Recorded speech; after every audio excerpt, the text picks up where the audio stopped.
Hello বন্ধুরা, অনেকদিন পর তোমাদের সামনে চলে আসলাম। তো তোমরা সবাই কেমন আছো? আশা করি সবাই ভালো আছো, আর আমিও ভালো আছি। তো দেখতেই পাচ্ছ কি ড্রেস চেঞ্জ করে রেডি হয়ে নিয়েছি, এখন বেরোবো। তো এই যে আমরা রেডি হয়ে বসে আছি, আর বাইরে বৃষ্টি হচ্ছে।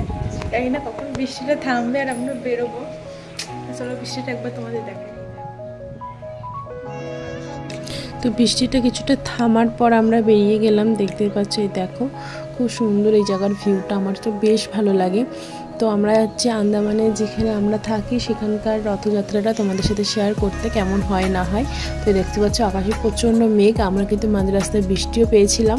তো কিছুটা ওয়েট করে তারপরে দেখো আমরা চলে এসেছি, আর রথ দেখো বেরিয়ে গেছে মাসির বাড়ি যাওয়ার উদ্দেশ্যে। তো যে তোমাদের দাদাভাই তাড়াতাড়ি করে যাচ্ছিলো। ভিড়টা মোটামুটি ভালোই ছিল, তবে বৃষ্টির জন্য একটু কমই হচ্ছিল।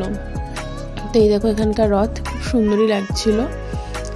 তো দেখো সিস্টেমটাও খুবই ভালো, আর সবাই দেখো রথের দড়িতে হাত দিয়ে মানে রথ টানছে আর কি, খুব সুন্দর ছিল। তো আমিও কিছুটা টেনে হেঁটে তারপরে চলে আসলাম। আর এটা হচ্ছে এখানকার স্টেডিয়াম বা প্লেগ্রাউন্ড, যাই বলো না কেন, খুব সুন্দর লাগছে। এত সবুজ, দেখতে এত ভালো লাগছিল কি বলবো। তো তারপর দেখো একটু সন্ধ্যা হয়ে আসছিল। তো এই মন্দিরটাই হচ্ছে, এটা কালী মন্দির, এখানে আর কি রথকে রাখবে, এটা তার মাসির বাড়ি।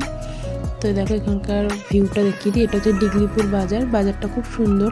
তারপর সন্ধ্যাবেলা দেখো এরকম মানে এখানকার এরকম সিস্টেম আর কি, প্রথমে বক্স যাচ্ছিলো, সবাই নাচতে নাচতে যাচ্ছিলো, এখানে পেছনে রথ আসছে আর কি।